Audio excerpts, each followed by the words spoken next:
चलो, so in previous lecture we got ended understanding about the intro part कि अगर हमको देखना है कि किसी के बॉडी में या किसी के सेल्स में कौन से केमिकल्स है, स्पेसिफिकली ऑर्गेनिक केमिकल्स कौन से तो किस तरीके से हम कर सकते हैं काम, है ना। हर्ष जरा बता कौन सा केमिकल इस्तेमाल करेंगे हम पेस्ट बनाते समय टिश्यू का, बिना बुक में देखे, सबका ध्यान बुक में गया। श्रावणी रिवाइज नहीं किया ना? बराबर है, जोर से बोल। टीसी क्या है? TCA। TCA का full form trichloroacetic acid. It's trichloroacetic acid. मेरे को लगा जय हिंद करने में सब निकल गया तुम्हारा दिमाग से। चलो good. You have trichloroacetic acid which is utilized for making paste, और पेस्ट बनाने के बाद सारे ऑर्गेनिक केमिकल उस ट्राइक्लोरोएसिटिक एसिड में डिसॉल्व हो जाता है। डिसॉल्व हो जाने के बाद हमने उसको फिल्टर किया, फिल्टर करके नीचे फिल्ट्रेट मिला, ऊपर मिला फिल्ट्रेट में क्या था? Acid soluble. एसिड सॉल्युबल रहेगा फिल्ट्रेट में, और रिटेंटेट में क्या रहेगा? Acid soluble. एसिड सॉल्युबल वाले जितने भी केमिकल्स हैं उसको क्या क्लासिफाई करेंगे? Micromolecules। और ऊपर वाला will be micromolecules will be those which have the molecular weight less than 1000 Dalton, whereas macromolecules will be those which have molecular weight more than 1000 Dalton। Sorted है? चले आगे। चलो अब आगे हमको देखना है कि ये जो ऑर्गेनिक केमिकल्स अलग अलग थे ना, जिसमें हमने प्राइमरी मेटाबोलाइट और सेकेंडरी मेटाबोलाइट भी देखे थे, तो हम इस चैप्टर में सिर्फ और सिर्फ प्राइमरी मेटाबोलाइट देखने वाले हैं, सेकेंडरी मेटाबोलाइट नहीं देखने वाले। सेकेंडरी मेटाबोलाइट का एक खाली पैराग्राफ एनसीईआरटी में दिया है और एक टेबल दिया है अपने को, and I have told you to make sure that that table is very very very important for NEET examination. Match the column करके उसमें से काफी बारी क्वेश्चन पूछे जा सकते हैं तुमको, ठीक है। तो वो टेबल तुमको बहुत ही बेहतरीन तरीके से पढ़ के रखना है, ठीक है। और इस बार मतलब इस चैप्टर का जो टेस्ट आएगा 10 मार्क्स दान देता हूं, उस टेबल में से 2 क्वेश्चन तो बनेंगे ही बनेंगे मिनिमम, ठीक है। सो मेक श्योर दैट वो टेबल अपना बराबर से पढ़ के हुआ हो, ठीक है। चलो let's go ahead, we go for the next and start with the first organic chemical which is carbohydrate. हमको पता है कार्बोहाइड्रेट्स होते हैं वो सारे शुगर्स होते हैं, ठीक है। ये जो कार्बोहाइड्रेट्स होते हैं they will have some general formula, but before getting into the general formula, what exactly are they composed of? चलो अभी लिख ही लिया है तो they have their general formula which is CN H2N ON। their general या फिर empirical formula is CN H2N ON। so to this I can also make it or also write it as CN H2ON, which still is the same formula। तो by chance अगर अपने को option में ये आ गया instead of this तो डरना नहीं है, बात सेम हो गया, ठीक है। अब इस हिसाब से हम कह सकते हैं कि कार्बोहाइड्रेट्स में कार्बन इज टू ऑक्सीजन का रेशियो कितना होगा? 1:1 है ना। फिर कार्बन इज टू हाइड्रोजन का रेशियो कितना होगा? 1:2। And hydrogen is to oxygen का रेशियो 2:1। आसान हो गया चीज, ठीक है। ये ऐसा पूछते हैं क्या नीट में? हाँ, नीट में एक आध बार ऐसा क्वेश्चन भी आया था कि कार्बन इज टू हाइड्रोजन का रेशियो कितना होता है, तो तुमको पता होना चाहिए वो चीज, ठीक है। इसके अलावा जब कार्बोहाइड्रेट का बात करते हैं, अब देखने से ही पता चलता है that they are composed of 3 chemicals. उनके पास 3 केमिकल होता है, व्हिच इज व्हिच केमिकल, या 3 एलिमेंट्स लिखेंगे, केमिकल नहीं। They are composed of 3 elements, that is carbon, hydrogen and oxygen। Mostly ये 3 से ही बनता है, इन 3 के अलावा और कोई नहीं होता, और इन 3 का रेशियो भी इस फॉर्मेट में ही रहेगा। आसान। अब इस हिसाब से ना कुछ एक आधा केमिकल है, जैसे for example you have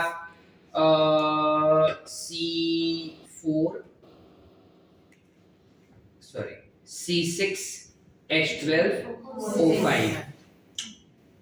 C6H12O5 नामक एक पर्टिकुलर केमिकल है, ठीक है, और एक केमिकल है which is C6H12O4, ठीक है. This is digitoxis and this is rhamnose.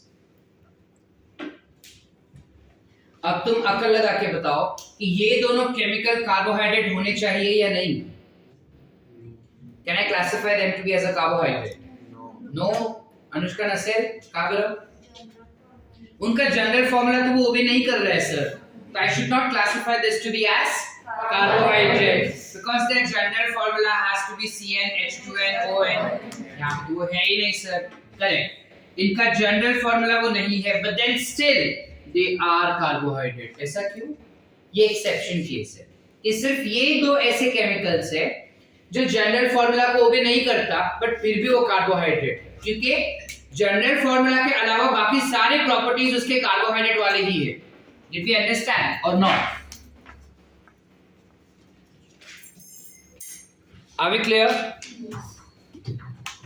Apart from that, there is one more example that we can think of, which is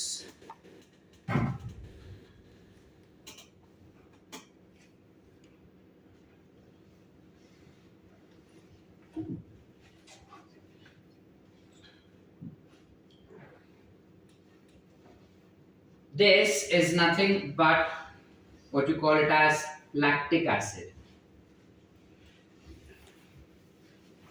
Okay, now when we talk about lactic acid over here, is this obeying the formula? Yes.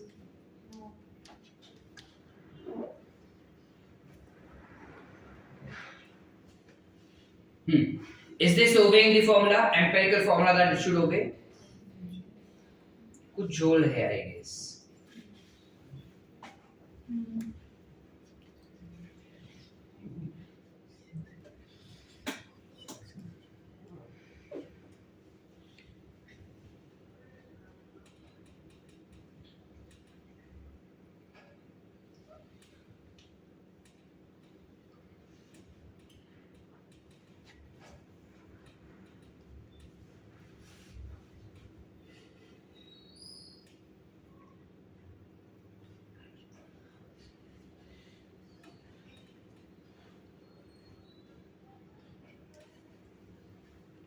Forget.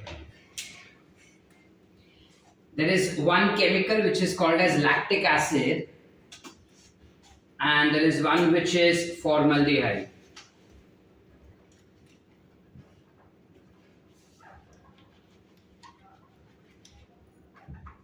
Formaldehyde and lactic acid, both of these tends to obey the formula of carbohydrate, but they are not carbohydrates. They are other products of carbohydrates. मतलब carbohydrates को तोड़ के ये बनाया जाता है, लेकिन खुद carbohydrates नहीं होते. Formaldehyde का example तो will be C.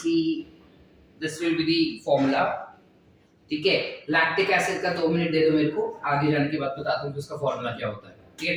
Apart from that, जब कभी भी हमको कोई कार्बोहाइड्रेट क्लासिफाई करना होगा ना, एक चीज और अपने को याद रखना है that they should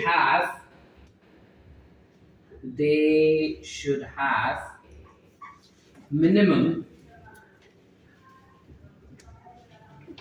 3 कार्बन. किसी भी कार्बोहाइड्रेट को या किसी भी सब्सटेंस को अगर हमें कार्बोहाइड्रेट क्लासिफाई करवाना है, किसी भी सब्सटेंस को अगर हमें कार्बोहाइड्रेट क्लासिफाई करवाना रहेगा तो उसके पास मिनिमम 3 कार्बन तो होना ही चाहिए. अगर उसके पास मिनिमम 3 कार्बन नहीं है तो I would rather classify to be as not a carbohydrate. ठीक है. इसका formula I tell you back again. It is CH3HCOHCOOH. Now it is clear. ठीक है. So if you check out this particular formula, it is C3H6O3, which now it obeys the formula CnH2nOn.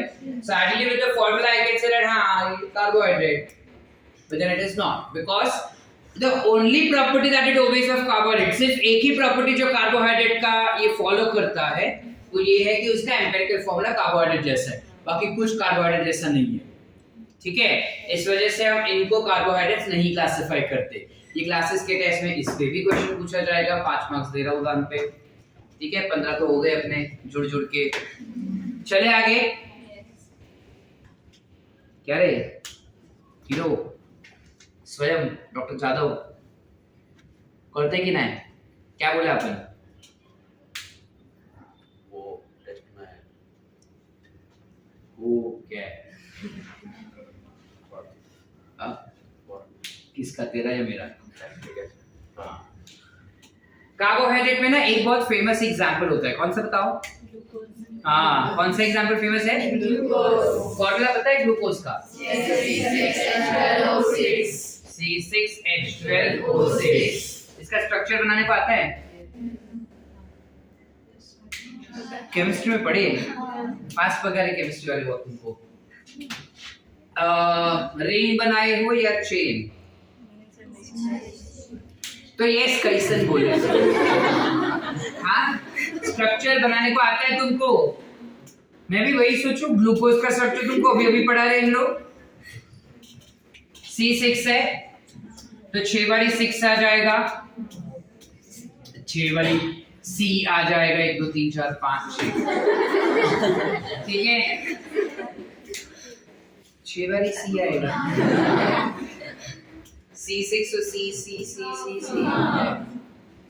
कुछ अलग joke हो गया क्या?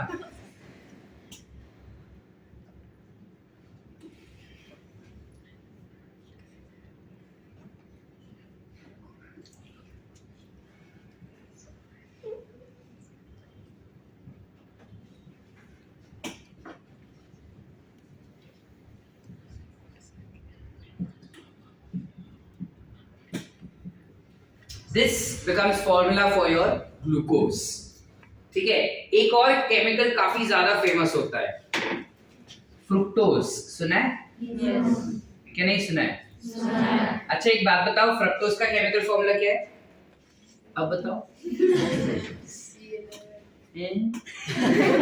इसे जय माता दी Cl नहीं होता है, क्या है? C11H22O। कहाँ से था पे? इसका और इसका फॉर्मूला सेम होता है। This is also C6H12O6। ठीक है, आज केमिस्ट्री डबल लेक्चर है तुम्हारा। ठीक है, C6H12O6।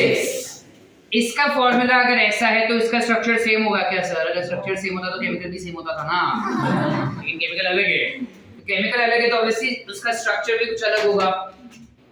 तो 6 बारी C बना दिए हम।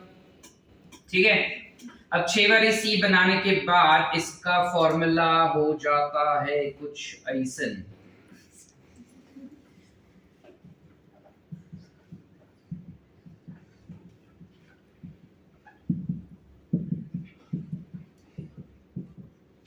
प्रोबेबली तुम्हारे केमिस्ट्री वाले प्रोफेसर के जितना फिनिशिंग वाला स्ट्रक्चर नहीं बनाऊंगा मैं।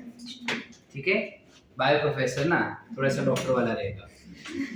हाँ, तो when you talk about these two structure, ध्यान से अगर देखोगे ना तो इस पर्टिकुलर स्ट्रक्चर में हमारे पास काफी सारे ऑक्सीजन है। दिख रहा है? मेरे को पता है लाल रंग दिखता नहीं है, लेकिन थोड़ा सैड हो गई। Can we see that? कितने सारे हैं ना, इस वजह से carbohydrates can also be classified as polyhydroxy compound, क्योंकि इसके पास बहुत सारे हाइड्रोक्सिल ग्रुप है which is OH ग्रुप है। इस वजह से you call it as poly which is many, hydroxyl is OH and compound is compound। Clear है? इसके अलावा एक और खासियत है, दिख रहा है क्या? What is this? हाँ, मतलब COH क्या होता है? You have it to be as, और ये क्या है? हर एक कार्बोहाइड्रेट के पास, every carbohydrate will have two functional groups, either of the, मतलब one functional group तो होगा ही उसके पास, which can either be aldehyde or it can be ketone. So carbohydrate का एक और functionality या functional property ये हो जाता है that they have at least one functional group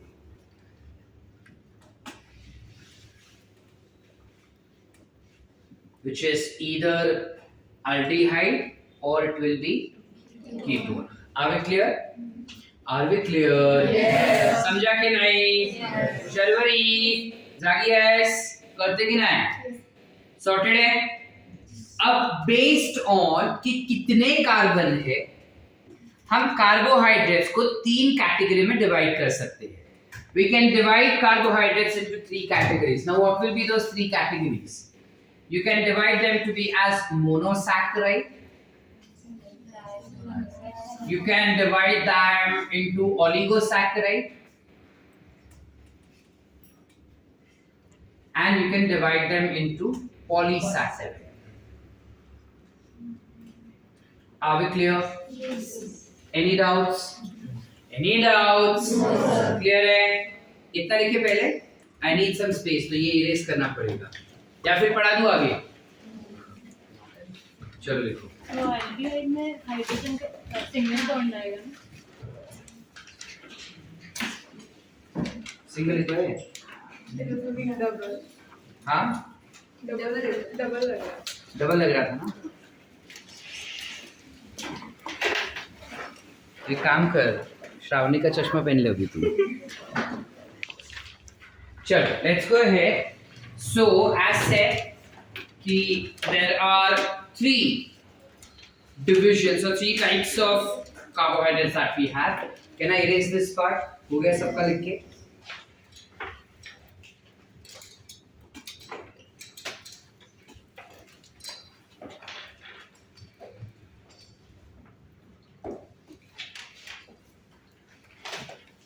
mind you ये चैप्टर बहुत ही ज़्यादा इम्पोर्टेंट है नीट के लिए एज वेल एज 12th के लिए, क्योंकि काफ़ी सारे कॉन्सेप्ट इसी के 12th में तुमको यूटिलाइज होंगे. ठीक है, और नीट के लिए भी उतना ही इम्पोर्टेंट है बिकॉज इस चैप्टर से क्वेश्चंस को ट्विस्ट करके पूछते हैं. डायरेक्ट क्वेश्चंस कम आते हैं इस चैप्टर से. ठीक है, या so talking about the first one which is monosaccharide. आता मोनोसॅकराइड्स काय असतात? स्प्लिट करा टर्मला. मोनो म्हणजे काय? Single. So I write 1. Saccharide म्हणजे काय? शुगर. क्या बात है. So monosaccharide will be One single sugar. Yeah, one sugar only. So this is said to be the simplest sugar. Correct? Because एक ही unit है. It is composed of minimum 3 carbon and maximum it will have 7 carbon. ठीक है, minimum उसके पास 3 carbon होगा, maximum उसके पास 7 carbon होगा. इसके अलावा इनके प्रॉपर्टीज क्या हो जाते हैं? They are very very sweet to taste. Sugar जितना सिंपल रहेगा ना उसका टेस्ट उतना ही ज्यादा स्वीट होता है, ये याद रखना. So they are sweet to taste. They are easily soluble in water. They are easily soluble in water and they are crystalline in nature.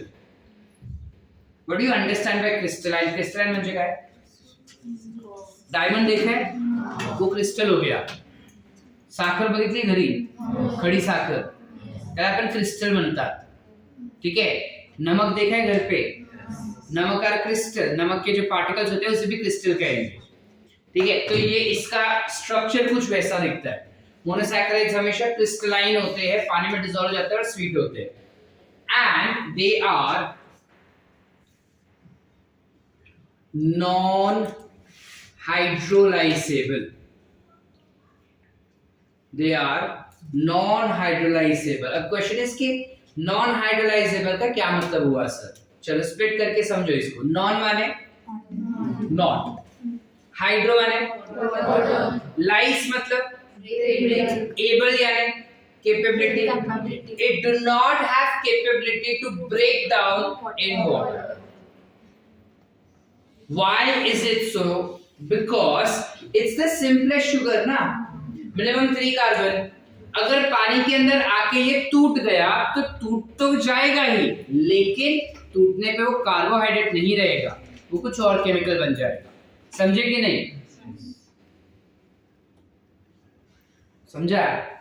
क्या होता है, कार्बोहाइड्रेट्स है ना, मोनोसैकेराइड्स, ये मोनोसैकेराइड्स पानी के अंदर डिसॉल्व हो जाता है, और जब डिसॉल्व हो जाता है तब वो काफी बार टूटता भी है, और जब वो टूट जाता है ना तब वो शुगर नहीं रहता, वो कार्बोहाइड्रेट नहीं रहता, बट कुछ और बन जाएगा। वो कार्बोहाइड्रेट सिर्फ तब रहेगा जब मिनिमम 3 कार्बन होगा उसके पास, एंड ऑल्सो वो मोनोसैकेराइड हुआ तो जब कॉम्प्लेक्स शुगर टूटेगा ना तब मोनोसैकेराइड्स मिल सकता है। लेकिन मोनोसैकेराइड्स को आगे और तोड़ा तो वो सैकेराइड नहीं रहेगा, कुछ और बनेगा, मतलब वो शुगर नहीं रहेगा, वो कार्बोहाइड्रेट नहीं रहेगा, बट कुछ और रहेगा। Are we clear everyone? Tanvi कर लो नक्की, ठीक है। इसके अलावा क्योंकि इसके पास 3 से 7 कार्बन होते हैं, दे कैन बी क्लासिफाइड। अच्छा, तुमको फॉन्ट साइज बड़ा चाहिए ना, ठीक है।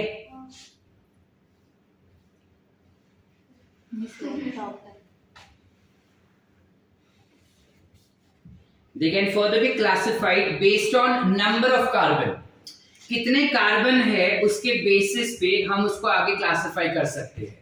तो अगर उसके पास सिर्फ 3 कार्बन है तो इस टाइप के शुगर जिसके पास सिर्फ 3 कार्बन है, ऐसे शुगर जो सिर्फ 3 कार्बन से बनता है, उसको हम क्लासिफाई करेंगे एक टर्म के अंदर जिसे हम कहते हैं ट्रायोस शुगर। क्या कहेंगे? Triose sugar. क्या कहेंगे? Triose sugar. क्या कहेंगे? Triose sugar. अब ये जो ट्रायोस शुगर है ना, उसका एग्जांपल क्या हो जाएगा? तो हमको याद रहेगा ना सर कि अच्छा ऐसा भी कुछ होता है। ट्रायोस शुगर का एग्जांपल है ग्लिसरल्डिहाइड। नाम तो सुने होंगे या नहीं सुने? ग्लिसरीन सुना है? वो इसी का डेरिवेटिव होता है, मतलब इससे बनाया जाता है, ठीक है। क्या है ये? ग्लिसरल्डिहाइड, ठीक है। अगर 4 कार्बन हुए तो हम इसे क्या कहेंगे? टेट्रोस कह देंगे, ठीक है। 5 हुआ तो 6 हुआ तो 7 हुआ तो हेक्टोस या फिर सेप्टोस, ठीक है। एग्जांपल्स देख लेते सबके। 4 कार्बन वाले शुगर का example is called as erythrose. We call it to be as erythrose. The example for that carbohydrate which has 4 carbon in them will be called as erythrose. अगर उनके पास 5 कार्बन है तो you have an example called as ribose, ठीक है। अगर उनके पास 6 carbon है, बताओ एग्जांपल, तुमको पता है? You have glucose.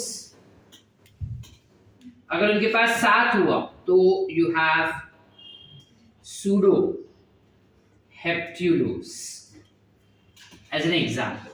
Are we clear? Pseudo actually. Pseudo heptulose. ठीक है, example is pseudo heptulose. Are we clear? Yes. Are we clear? Yes. Did we understand? Yes. Everyone? Yes. Any doubt? Nakki? Vedanshi? पक्का? समृद्धि? श्रुति? समझा बेटा कि नहीं समझे?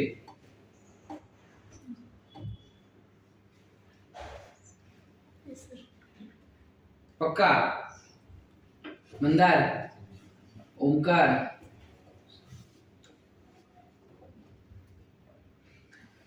खुन्नस पे तो ऐसे देख रहे कि मार डालेगा मेरे। क्लियर है? Yes. So this was classification based on number of carbon. नीचे लिखो दिखेगा।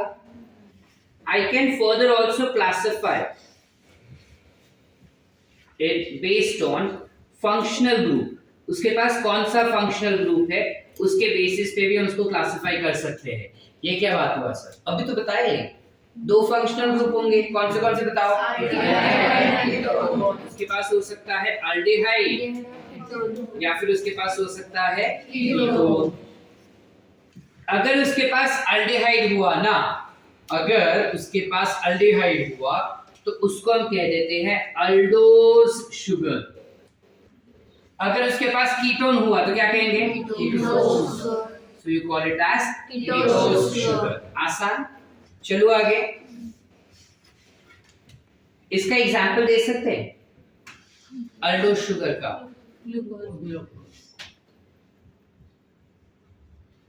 और कीटोज का? आसान हो गई चीज हमारे लिए, एकदम आसान। चलो आगे। चलो, अब जब अल्डोज कीटोज ये वो हुआ ना, हम एक एक केमिकल के बारे में थोड़ा डिटेल में देख लेते हैं कि क्या होता है करके ये सब।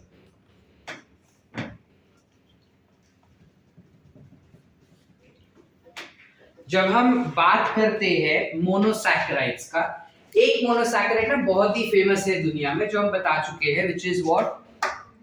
ग्लूकोज, है ना? तो ये जो ग्लूकोज है, I can also classify glucose to be as grape sugar. You call it to be as grape sugar. Grape sugar क्या कहते, क्यों कहते हैं? Because grapes के अंदर जो शुगर मिलता है ना, grapes म्हणजे काय? द्राक्ष, आणि त्याचं असं किसमिस बनतात. किसमिस को क्या बोलते थे? हाँ, whatever. तो वो बहुत ही ज्यादा स्वीट होता है ना? किसी को डायबिटीज होगा ना तो बोलते हैं कि ग्रेप्स नहीं खाने का, द्राक्ष नाही खायचं डायबिटीज मध्ये. जैसे काळे द्राक्ष चालतात नाही, कोई भी द्राक्ष नहीं खाने का.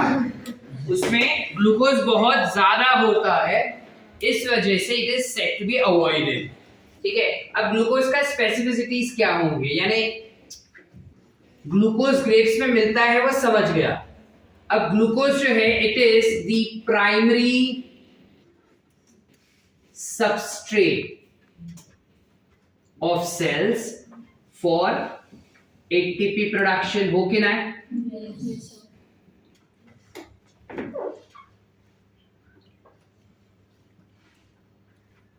अगर ATP प्रोड्यूस करना है तो सबसे भारी या सबसे पहले जो केमिकल को हम सिलेक्ट करते हैं ATP प्रोडक्शन के लिए, that is nothing but glucose, है ना?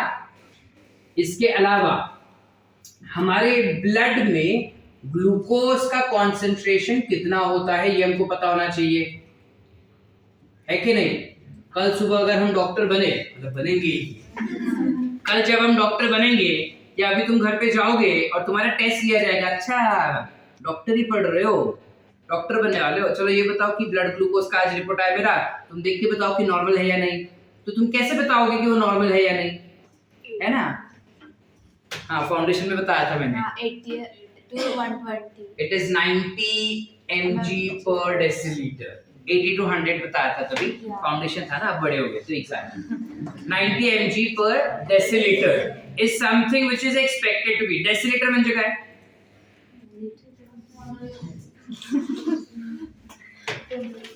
Deciliter, deci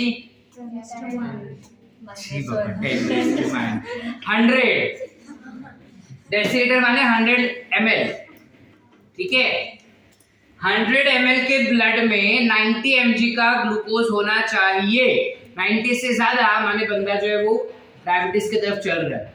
ठीक है. इसी को तुम्हारे एनसीईआरटी में मिलीमोल्स में दिया है, जहां पे वो बताता है कि it should be 4.2 millimole to 6.1 millimole. ठीक है. 4.2 मिलीमोल से 6.1 मिलीमोल का कॉन्सेंट्रेशन होना चाहिए ब्लड ग्लूकोज का. Are we clear? ठीक है. जिसका पुराना एनसीईआरटी है, दे माइट हैव 5.2 या 5.1 एज गिवन, बट नए वाले एनसीईआरटी में 6.1 करके दिया है उन्होंने, तो हम 6.1 याद रखेंगे. Are we clear? चलो आगे. ठीक है. इसके अलावा बस इतना याद रखो, ग्लूकोज के बारे में काफी है. इसके अलावा you have something called as fructose. सुना है कभी? Yes, sir. Fructose is also called as fruit sugar. इसका क्या मतलब होगा बताओ जरा, अक्ल लगा के. सारे फ्रूट्स में जो शुगर मिलेगा वो कौन सा मिलेगा? ठीक है. And this is said to be the sweetest sugar. सबसे मीठा अगर कोई शुगर रहता है ना तो वो फ्रुक्टोज होता है, ठीक है। इसके अलावा you have something called as galactose, नाम सुना है कभी? गैलेक्टोज का भी formula same to same C6H12O6, ठीक है। It would still be same which is C6H12O6. Galactose is also called as brain sugar. Why do I call it to be as brain sugar? Because हमारे brain में energy पाने के लिए glucose के जगह पे गैलेक्टोज का इस्तेमाल किया जाता है। ब्रेन सेल्स जो है ना, यानी न्यूरॉन्स, उसमें एनर्जी के लिए गैलेक्टोज का इस्तेमाल किया जाएगा इंस्टेड ऑफ ग्लूकोज। इसके अलावा यू हैव न्यूरोट्रांसमीटर्स, सर बताए तुम? यू हैव न्यूरोट्रांसमीटर्स जो भी गैलेक्टोज से डिराइव किए जाते हैं, इसलिए ब्रेन शुगर भी कहते हैं। This is an extra info not required for NEET examination, but गलती से अगर आ गया तो याद रखना। चलो आगे। मोनोसैकेराइड्स पूरा क्लियर? क्या बोले मोनोसैकेराइड्स में? एक बार फिर से करेंगे। ये सिंपल शुगर होते हैं, कार्बोहाइड्रेट 3 या 7 कार्बन हो सकते हैं, 3 से 7 कार्बन हो सकते हैं, एंड ये हमेशा स्वीट होगा और क्रिस्टलाइन होगा। इसके अलावा ये नॉन हाइड्रोलाइजेबल, यानी पानी में टूटेगा नहीं। और इसके अलावा कार्बन के बेसिस पे 5 टाइप के क्लासिफिकेशंस होंगे, triose, tetrose, pentose, hexose and heptose. And group के बेसिस पे 2 क्लास होंगे, अल्डोस एंड कीटोस। आसान? फिर हमने बताया कि इनके कुछ स्पेसिफिक कैरेक्टरिस्टिक फीचर्स भी होते हैं, जिसमें सबसे ज्यादा इंपॉर्टेंट ये वाला है नीट के लिए, बिकॉज़ एनसीईआरटी में ये दिया है। तो ऊपर वाला काहे दिए सर? बिकॉज ऊपर वाला कॉमन नॉलेज है, जीटीपी में दिया हुआ है, तो गवर्नमेंट एग्जाम में दिया है, and this is a common knowledge, ठीक है, कॉमन सेंस, कि अभी जा रहे हैं तो अपना सब टेस्ट करेंगे ना कि हाँ भाई बायो पढ़ रहे हैं ना, चलो बताओ ये कितना है, चलो ये देख के बताओ कि रिपोर्ट्स क्या है, बराबर है नहीं है, तो अपने को थोड़ा होशियारी मारना पड़ेगा ना, तुला माहित नाही 90 सवय, ठीक है। 100 से 120 तक गया ना, यानी कि वो बंदा जो 100 से 110 तक गया ना, यानी कि वो बंदा बॉर्डरलाइन डायबिटीज है। 120 प्लस हो यानी बंदा डायबिटिक, वो कितना भी प्लस हो बंदा डायबिटिक, ठीक है। चले आगे। इसके अलावा you also have something called as disaccharide, we call it as disaccharide. Di म्हणजे सॅकराइड म्हणजे sugar. So when I say disaccharide, this is not a simpler sugar for sure, slightly complex. Disaccharide becomes the part of oligosaccharide. चलो इधर लिख देता हूँ मैं। We have something called as oligosaccharide.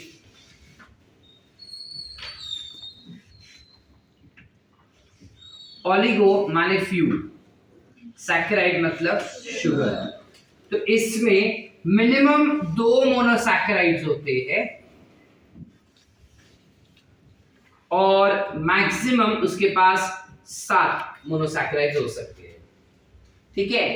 2 से 7 मतलब तो आहा लेवल का हो गया, 2 से 5 इज नॉर्मल, ठीक है, ठीक है। Yes, so that's why disaccharides fall under the category of oligosaccharides. So when you talk about disaccharides, they have 2 units of monosaccharide.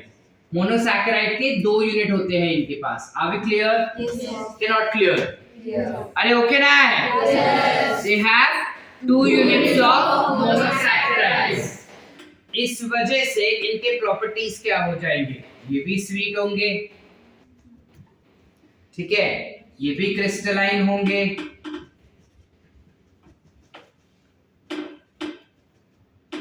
इसके अलावा ये भी soluble in water होंगे। They would be non-hydrolyzable या फिर hydrolyzable? Why are they hydrolyzable? 2 monosaccharides है ना, तो पानी में टूट के एक मोनोसैकेराइड बन सकता है। So this will definitely be hydrolyzable, ठीक है। अब क्वेश्चन है कि मंदार 2 यूनिट है ना इसके पास, तो ये 2 यूनिट जुड़ते कैसे है वो देखना होगा, ठीक है। चलो देखते हैं कैसे जुड़ते हैं 2 यूनिट। ये एक ग्लूकोज यूनिट हो गया, लेट्स से कुछ ऐसे। सर आपने तो सीधा चेन बनाया था। हाँ, शुगर हमेशा सर्कुलर रिंग में दिखाई देता है, स्ट्रेट चेन खाली हमारे समझने के लिए होता है। ठीक है, एक चीज रह गया अपना बात करेगा, वो बात में बताता हूँ। रिंग शेप में होता है। अब मोनोसैकेराइड्स जो है वो रिंग शेप में है ना। अगर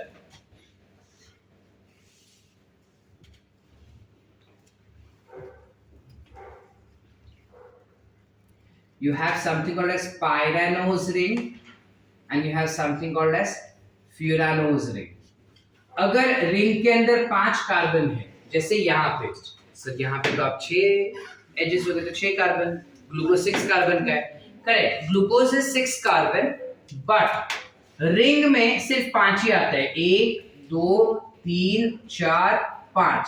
यहाँ एक डंडी रखते हैं और यहाँ पे लगेगा 6। That's how it comes up. करते कि ना है? अरे वो कि ना है? Yes.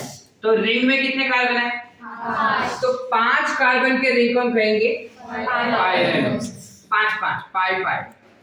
ठीक है, तो फ्यूरानोस क्या हो जाएगा? 4 कार्बन। ठीक है, यानी ओरिजिनली ये कंपाउंड जो है वो 5 कार्बन का होगा, कुछ इस प्रकार, जिसमें first, second, third, fourth, fifth carbon बाहर चला जाता है। तो अगर 5 कार्बन का रिंग हुआ तो फ्यूरानोस, 6 कार्बन का रिंग हुआ तो पाइरेनोस। समझे कि नहीं? 6 कार्बन का रिंग, लेकिन रिंग में कितना होगा? 5। और रिंग में कितना होगा? 4। समझ रहे कि नहीं? सुशांत पक्का समझ रहा है या खाली हाँ हाँ बोल रहा है? पक्का? चले आगे। ये एक शुगर हो गया। इस शुगर के पास यहाँ पे होगा हाइड्रोजन, यहाँ पे होगा ऑक्सीजन, यहाँ पे OH, H, H, OH, H, OH, H, this is H, CH2, OH. Are we clear? Yes, sir. This is 1. ये हो गया तुम्हारा दूसरा कार्बन, दूसरा कार्बोहाइड्रेट, दैट इज दूसरा ग्लूकोज यूनिट।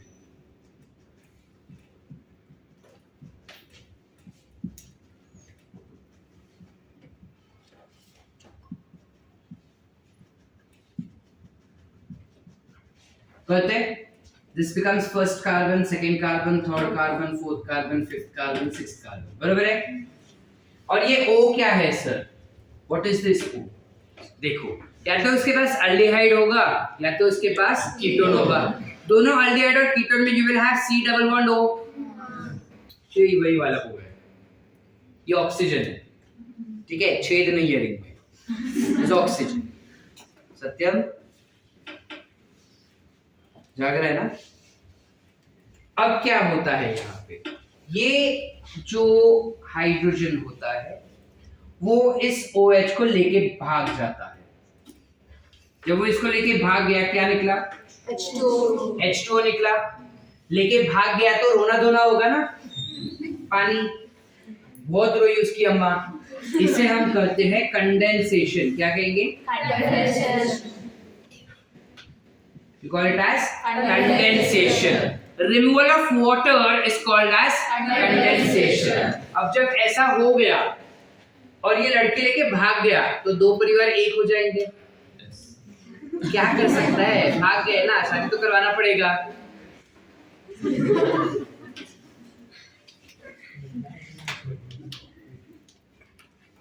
अब मैं पूरा नहीं बना रहा, खाली जो चाहिए वही बना रहा हूं। क्या हो जाएगा? यहाँ पे H और यहाँ पे O।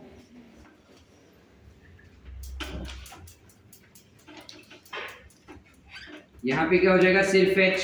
ये है चौथा कार्बन, ये है पहला कार्बन। बराबर है? ये O अकेला लटक रहा है नीचे, इसका तो कुछ नहीं ना। ये O जो है वो बोलता है चलो अभी एक हो जाओ, इतना रोने धोने का कोई फायदा नहीं। वो दोनों हो जाते हैं एक। अब जब वो दोनों एक हो गए ना तो यहाँ पे बन गया है एक बॉन्ड, दिख रहा है? एक बॉन्ड बन गया। इस बॉन्ड को you call it to be as glycosidic bond या फिर glycosidic linkage. Are we clear? Yes. हो कि ना है? Yes. दो simple sugar unit are bound to each other by a bond which is called as glycosidic bond. Are we clear? Yes. They are bound to each other by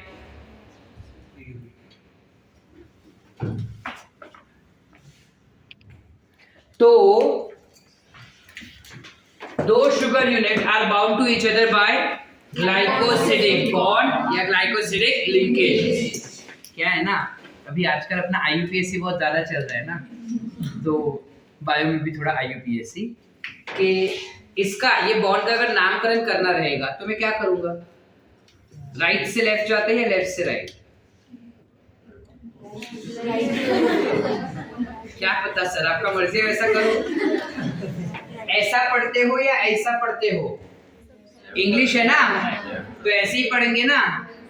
नहीं sir हमको तो बताया कि हेलोजन रहेंगे वो पहले पढ़ लेंगे, अब यहाँ पे कुछ नहीं है ना हेलोजन, तो हम ऐसा पढ़ेंगे, इंग्लिश है इसलिए। बायो उतना कोर केमिस्ट्री नहीं पढ़ाता है, वो खाली जो चाहिए उतना ही पढ़ाता है, बाकी वो केमिस्ट्री वाला जाने। सो अगर इसको मुझे पढ़ना है तो क्या लेबल करूंगा मैं, अल्फा 1,4 ग्लाइकोसिडिक बॉन्ड या ग्लाइकोसिडिक लिंकेज। अल्फा काहे लिखे सर, 1 तो फर्स्ट कार्बन से फोर्थ कार्बन लिंक हो गया, अल्फा क्यों लिखे सर, देखो अगर बॉन्ड ऐसे बन रहा है ना, ज्यादा टेक्निकल केमिस्ट्री में नहीं पढ़ा रहा हूं, समझ के ले लो खाली क्या होता है। अगर बॉन्ड ऐसा हुआ ना तो इसे अल्फा बॉन्ड कहते हैं, अगर बॉन्ड ऐसे या फिर बॉन्ड ऐसे बनाना तो इसे बीटा बॉन्ड कहते हैं, समझे कि नहीं। तो यहाँ पे बॉन्ड देखो ऐसा बना है, इस वजह से we would classify to be as alpha. Are we clear? Are we clear? Yes. समझे? Yes. चलो आगे Yes. एग्जाम्पल्स देखते हैं इसके क्या क्या हो सकते हैं। So we talk about examples. पहला एग्जाम्पल जो है लैक्टोज, सुना है कभी? कहाँ पे मिलता है ये? So this will also be called as milk sugar. Lactose के पास 2 मोनोसैकेराइड यूनिट होगा, ओके ना है, कौन सा होगा, ग्लूकोज प्लस गैलेक्टोज, ठीक है, they have glucose plus galactose. दूसरा एग्जांपल हो जाएगा sucrose, this is called as cane sugar. Why cane sugar? Because sugar cane में से मिल रहा है ना। Sucrose will be composed of glucose plus fructose, आसान। और फिर होता है माल्टोज, नाम तो सुने होंगे, सुना है क्या? नहीं, starch gets broken down to maltose by amylase। कुछ नहीं याद रखने का, सब सर बताए अपने को, है माल्टोज, ओके ना? नहीं दिख रहा है भाई, तो उठ के इधर बैठ। हाँ भी मैं इसको ऊपर नहीं ला सकता, वो बैठ गया नीचे। माल्टोज है, maltose is also called as malt sugar. Malt मतलब क्या? माल्ट मतलब क्या? माल्ट मतलब बेसिकली रॉ मटेरियल जिससे दारू बनाया जाता है, फर्मेंट किया जाता है उसको, so you call it as maltose, malt sugar। Example is maltose. तो जितना भी शुगर रहेगा ना, मतलब शुगर केन का वो कचरा, ऐसा जूस निकाल दिया फिर जो बच गया, या फिर हमने फ्रूट्स का पूरा पल्प अंदर से जूस निकाल दिया, पीछे जो बच गया, जो पीछे कचरा बच जाता है ना, वो हो जाता है माल्ट, जिसको फर्मेंट करके दारू बनाया जाता है, ठीक है। So that will be malt and sugar which is still present in it will be maltose, ठीक है। माल्टोज किन चीजों से बनता है? Maltose is composed of glucose plus glucose. अब मेरे को बताओ कि ये जो स्ट्रक्चर हम यहाँ पे बनाए ना, ये किसका बना है? माल्टोज का, because here we are attaching two glucose unit together. करते हैं? यस और नो? एवरीवन? लकी? इसमें ना एक जोल, this is a beta sugar. Beta sugar म्हणजे काय sir? Beta linkage. Lactose is an example of beta linkage, और भी आएंगे बट यहां तक ये है। क्लियर है? Any doubts? मोनोसैकेराइड समझे, डाइसैकेराइड समझा, बॉन्ड कैसे बना वो समझा या नहीं समझे? पक्का? एवरीवन टेस्ट में भूलने वाले, मार्क्स देने वाले हमको? यस, हमको ही मार्क्स दे दो तुम, नीट वाले को ही मार्क्स दे देना, खुद कुछ लेना ही नहीं। हाँ, 2 साल का पैसा भी नीट वाले को दे के आ जाओ तुम। क्लियर है कि नहीं? अरे लिखे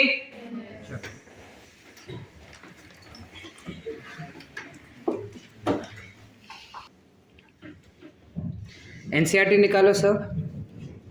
एनसीईआरटी में चेक करो, सेकेंडरी मेटाबोलाइट का ना एक टेबल दिया है तुमको।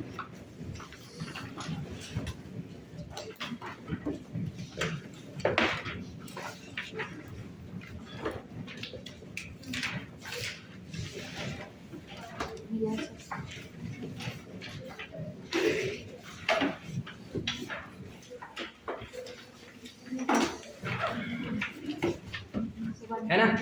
सुशांत जोरा ने रीड कर पहला क्या है चेक करो, उसमें काफी सारी चीजें दी है ना अपने को। सबसे पहले क्या है देखो, पिगमेंट्स है अलग अलग टाइप के। अब पिगमेंट्स में कौन से पिगमेंट्स दिखाई दे रहे हैं? कॅरोटिनॉइड्स एंड अँथोसायनिन्स। कॅरोटिनॉइड्स आपल्याला माहिती आहे ते लाल म्हणजे पिवळ्या ते लालचे वेगवेगळे शेड्स दाखवतात आपल्याला। अँथोसायनिन आपल्याला कोणता रंग दाखवतो? पर्पल, ब्लूइश पर्पल कडे। ठीक है, त्यानंतर दुसरं काय लिहिलंय सुशांत? अल्कलॉइड्स। एग्जांपल काय? मॉर्फाइन, कोडाइन एक्सेट्रा। मॉर्फाइन, कोडाइन हे दोन्ही पेन किलर साठी यूज होतात। ठीक आहे, ते दोन्ही केमिकल्स पेन किलर साठी यूज होतात। माइल्ड किंवा सिव्हिअर पेन किलर असेल, दोघांमध्ये कोणताही पेन किलर असेल तर आपण हे दोन्ही केमिकल्स यूज करू शकता। ठीक है, ड्रग्स माहिती है? ड्रग्स वाले ड्रग्स, मॉर्फाइन अगर ज्यादा क्वांटिटी में लिया ना तो उस वाले ड्रग्स के जैसा यूज किया जा सकता है इसको। ठीक है, कैसे? Next you have terpenoids which is monoterpene and diterpene. Can you see that? ये टर्पेनॉइड्स वगैरह जो रहते हैं ना, बेसिकली वार्निश लकड़े को शाइन करवाने के लिए इस्तेमाल किए जा सकते हैं। फिर क्या होता है? Essential oils, lemon grass oil. ये बेसिकली अलग अलग फ्रेग्रेंस के लिए, वो पता है ये परफ्यूम छाटते हैं, एयर फ्रेशनर, नींबू वाला फ्लेवर का गंधवास आता है। ये बेसिकली एसेंशियल ऑयल्स का फ्रेग्रेंसेस के लिए इस्तेमाल किया जाता है। तो किसी में भी, वो लिपस्टिक में हो, वो कॉस्मेटिक्स में हो, वो साबुन में हो, वो परफ्यूम्स में, उसमें डाल सकते हैं। ठीक है, फिर क्या है? टॉक्सिन। टॉक्सिन यानी टॉक्सिन, 2 टॉक्सिन दिया, कौन सा? एबेरिन एंड इरिसिन। फिर आता है लेक्टिन्स व्हिच इज कॉन्कावेलिन ए। लैक्टिन्स का क्या यूज होता है ये आगे जब हम पढ़ेंगे तब बताता हूं मैं तुमको। फिर होता है ड्रग्स, 2 टाइप के ड्रग्स है, विनक्रिस्टिन एंड कर्क्यूमिन। कर्क्यूमिन क्या होता है पता है? हल्दी को कर्क्यूमिन कहते हैं। हल्दी के अंदर एक केमिकल होता है जो अपन ड्रग्स की तरह, जो अपन मेडिसिन की तरह या ड्रग्स की तरह इस्तेमाल कर सकते हैं। ठीक है, किसके लिए? ब्लड क्लॉटिंग के लिए इस्तेमाल किया जाएगा कर्क्यूमिन को। इसके अलावा दूसरे एग्जांपल दिया अपने को क्या? विनब्लास्टिन। विनक्रिस्टिन एंड विनब्लास्टिन नामक 2 केमिकल्स होते हैं। They act as colchicine and taxol. तो अभी बताओ किसका यूज किया होगा?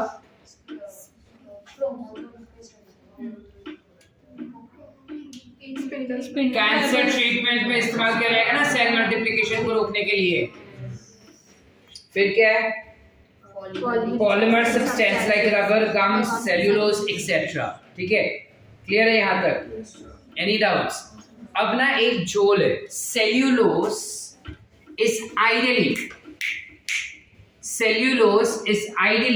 not a secondary metabolite as such because it belongs to a group which is called as what? Carbohydrate. Cellulose is a carbohydrate, it's a polysaccharide. But क्योंकि हमारे NCERT में cellulose is given as secondary metabolite in polymeric substances also, we'll consider it to be a secondary metabolite also. ठीक है, अब question है कि sir उसको क्यों सेकेंडरी मेटाबोलाइट पे कंसीडर किया जबकि वो कार्बोहाइड्रेट है? क्योंकि एनिमल्स नहीं बनाते ना, हमने क्या बोला? जो एनिमल्स नहीं बनाता वो क्या हो जाएगा? सेकेंडरी। क्लियर है? Yes, sir. करते हैं ठीक है. सो नेक्स्ट लेक्चर टुमारो तो नहीं, next week when we meet monosaccharide हो गया, डाइसैकेराइड हो गया, हम पॉलीसैकेराइड देखने वाले हैं. ठीक है. Are we clear? Yes, sir. Everyone? Yes. Any doubts? Please make sure next week जब हम मिले मंडे को ये तुम्हारा पूरा रिवाइज करके हो जाना चाहिए. ठीक है. Yes. चलो मंडे को ही सरप्राइज देते हैं. So, give me surprise.